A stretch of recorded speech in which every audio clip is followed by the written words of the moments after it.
After all these years, is their magic still practical? Or is it getting a senior citizen's discount? Let's talk. Yep.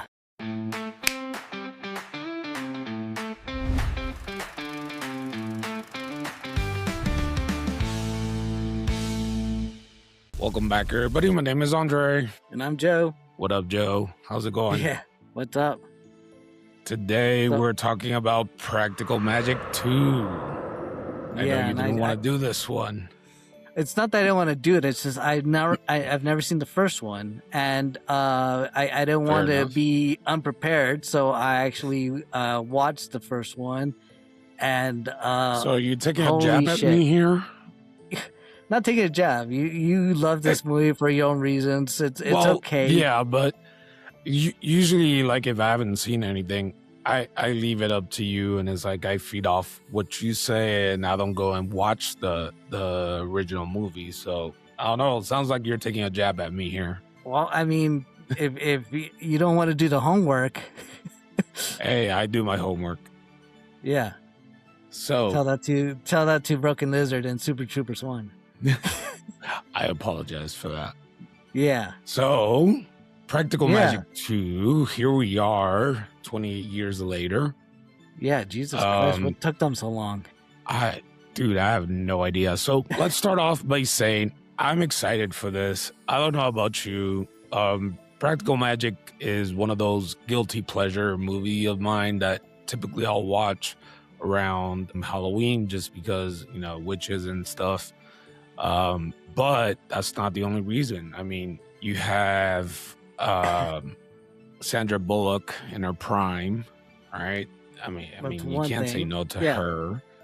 And then you have Nicole Kidman in her prime as well. So win-win, man. You got women, you got magic. What more do you want? How about some realism? So I told you, I thought this movie sucked, but not for the reasons you might think. Like the magic stuff, the underlying story was kind of cool. It was Thelma and Louise, but with a little bit of magic, right?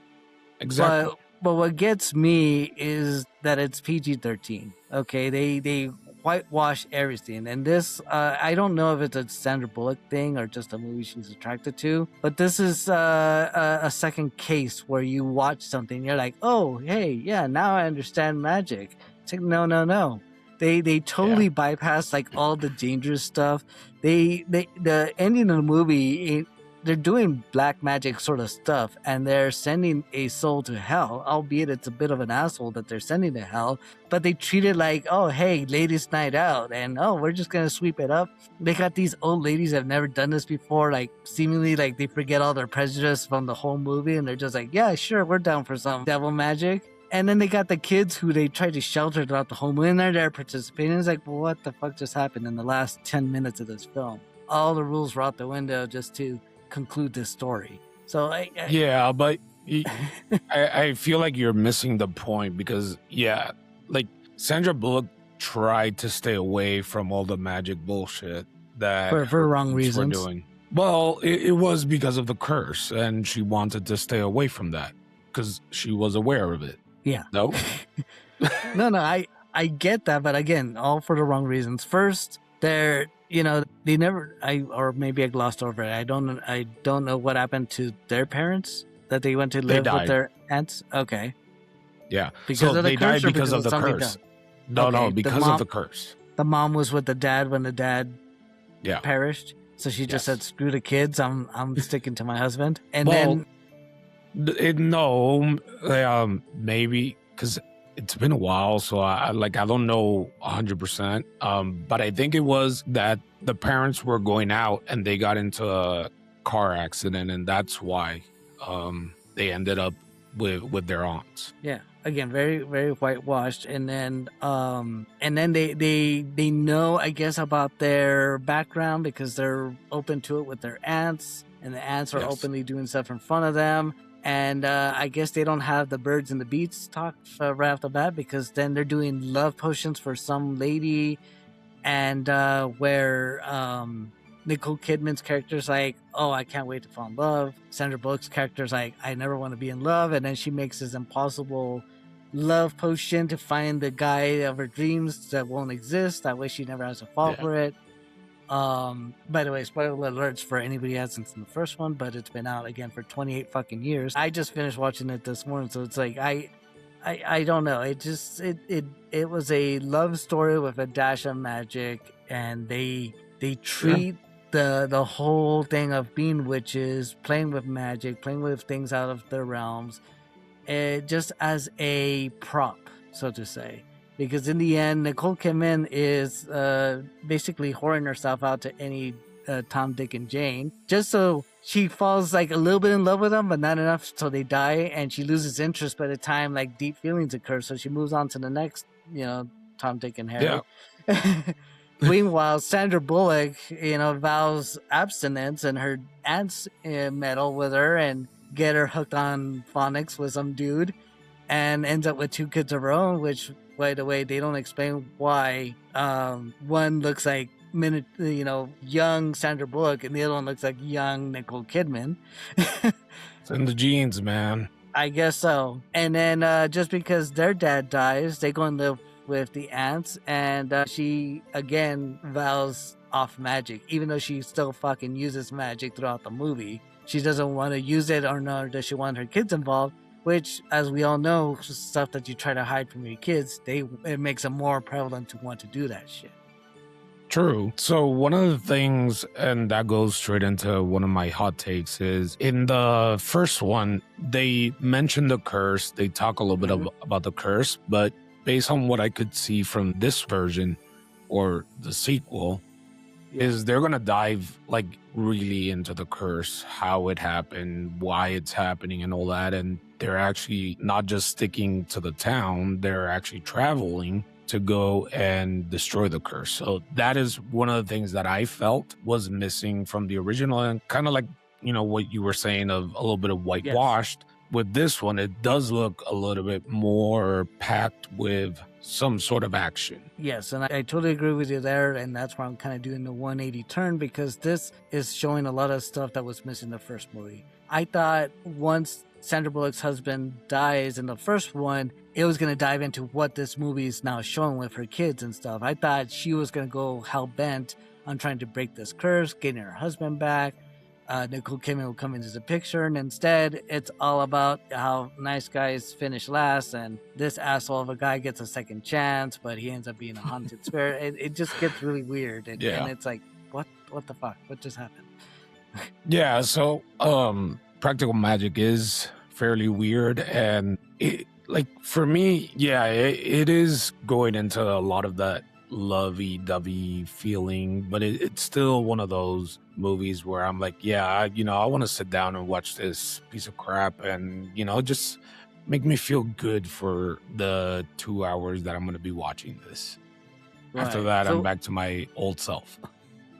So apologies to the people listening. We've been talking about the first one more than the second one. So getting back to the second one, as you mentioned, looks like it's going to have a lot of the stuff missing from the first, talking about the curse and such.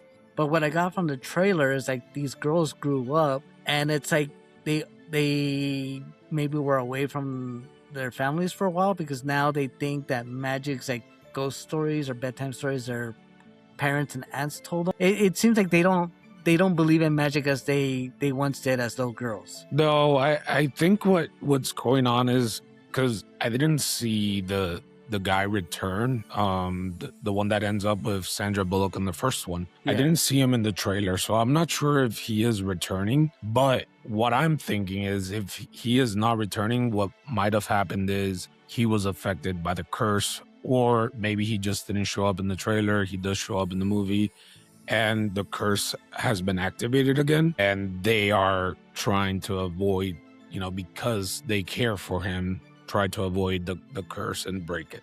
So I think that is what's going on. Hide all you want, but I think it doesn't matter whether you're in the same location or not. If you love somebody a lot, then that curse is going to get you, right? Yeah, and that's why they're going to break the curse. Because the end of the first one, they made it feel like it was broken, but apparently it wasn't. So maybe there was a grace period where, because the girls, they grew up, they are much older in this one. So maybe something happened, or maybe Sandra Bullock was able to break her curse, but now the kids that they're older, they're experiencing the curse on their own. Right, and then I understood the ending differently. I understood that the curse affected your first love, where this guy that she conjured up, the detective guy, is now her second love and is maybe immune to the curse. Or else, why would she fall for him again? You know, she falls for him hard, and almost the ending totally negates the whole fact that she was worried about the curse to begin with. She's just ready for a new hot True. That is true. Hopefully me someday. But yeah, like they do show everything with the first husband, and now with this guy, it kind of leaves it open to interpretation. So I do see where you're coming from, where you kind of see it from a different point. I see it as maybe the curse takes time. Like it's not something that is right away that's gonna happen. Hopefully that made sense. Well, yeah, but again, getting back to how they showed the daughters, like the trailer I just saw, she's asking her mom, like, is this because of the curse? Is the curse real? And then she finally says, yes, it's real. And it's like, you know, Sandra Bullock and Nicole Kidman grew up knowing about the curse and the whole dangers of falling in love.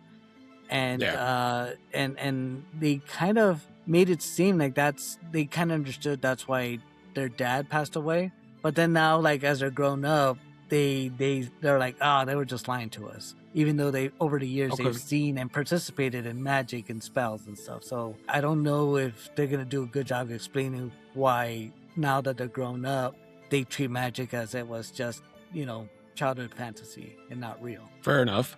I do want to get your intake from the first movie. I don't know if this is happening in the second movie. I hope it does, because I think they used the song in the trailer. So they do. You talking about the Midnight Margarita? Yeah. So for me, like that, what? that's one of the most awesome scenes is the Midnight Margarita, just because of that song, the way that they play it, and how it goes into that ex-boyfriend that's kind of possessing all of them and making all this happen. So for me, I loved it. I love the scene, and I do hope that they bring the Midnight Margaritas back for the second one, and I hope that they have the song, even though they're using it for the trailer, but I don't know if they're going to have it in the movie. So I do hope that they do, because that is something that I've actually recently started, because Emily, she hadn't seen or heard about practical magic, and I told her what that scene was, and it's happened now twice. So one time I was actually like getting ready to go to bed, because she works really odd hours, kind of like you. So she got home and she called me, and she had the song playing. She's like, we're making margaritas, and she was already preparing the margaritas on her side, so I had to come down, make my margaritas. And then one time I was over there visiting, and I was with them, and when she was coming home, I saw that she was on her way, so I started making the margaritas, and I had the music going on. So once she opened the door, everything was playing. So that has become something, you know, for us. So I'm super excited. I really hope that does happen in this movie. Now, do you actually do it at midnight? So because of the time difference, when she called, it wasn't midnight for me, it was midnight for her. But when I was over there, it was midnight. I think the correct answer is that it's got to be midnight somewhere. That too. Yeah. Gotta be midnight somewhere. So I've got to say that I'm pretty sure that scene is coming back. If they open the trailer with that, and the montages of screens they showed, I could have sworn I saw them at the blender pouring drinks and stuff. So as you said, it is an interesting scene in the first one, and pretty much you would need it for the second one. If something, the movie has something that kind of split them all up, and now they're coming back together as a big family reunion. Yeah, they need to have a ladies' night, and what better else than having that Midnight Margarita, where in the first movie they literally called out Nicole Kidman for being such a slut, and Sandra Bullock for being Velcro crutch because she didn't want to open up. And then they admitted that they they made her horny as fuck for that guy so that she could finally get laid and get off her high horse. So, and where's that? By the way, where's that prequel with these two ladies as the aunts? They seem to have a vast knowledge on the occult, and they're so fun. I would have liked to have seen them more in the first movie. I'm thinking they're probably gonna have as much screen time in the second as in the first, where they're just there and then they just disappear and they're just in and out every once in a while.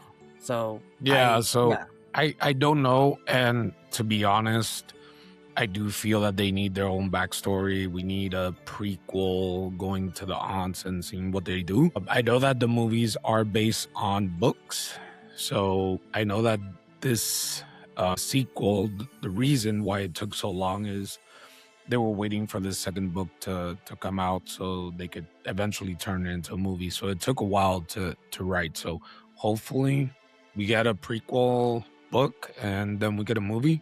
I guess we'll have to wait and see. Yeah, and I know we gave it shit for it taking so long to come up with a sequel, but hey, it took Top Gun 36 years to come up with a sequel.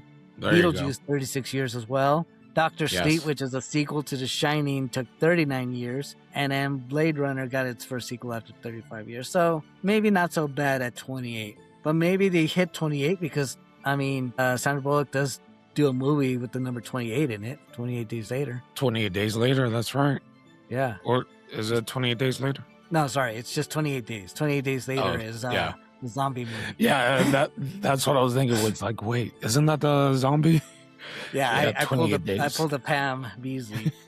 I love that joke in The Office where she's like, I rented the movie and I'm like 30 minutes in. It's like, when does Sandra Bullock show up? And all of a sudden the zombies they're like, wait a minute, you confused 28 Days Later with 28 Days? Yeah.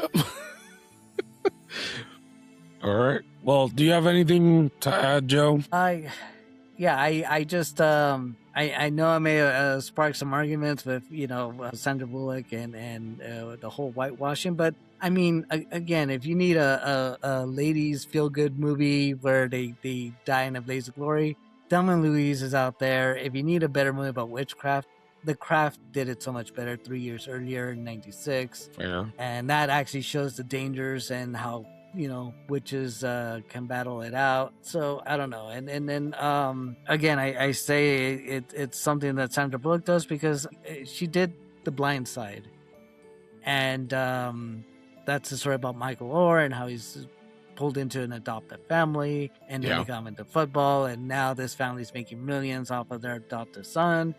And it's like, okay, people are gonna watch this movie and be like, oh, now I understand that kid from the ghetto. I see where he's coming from. He just needs a loving home. And it's like, no.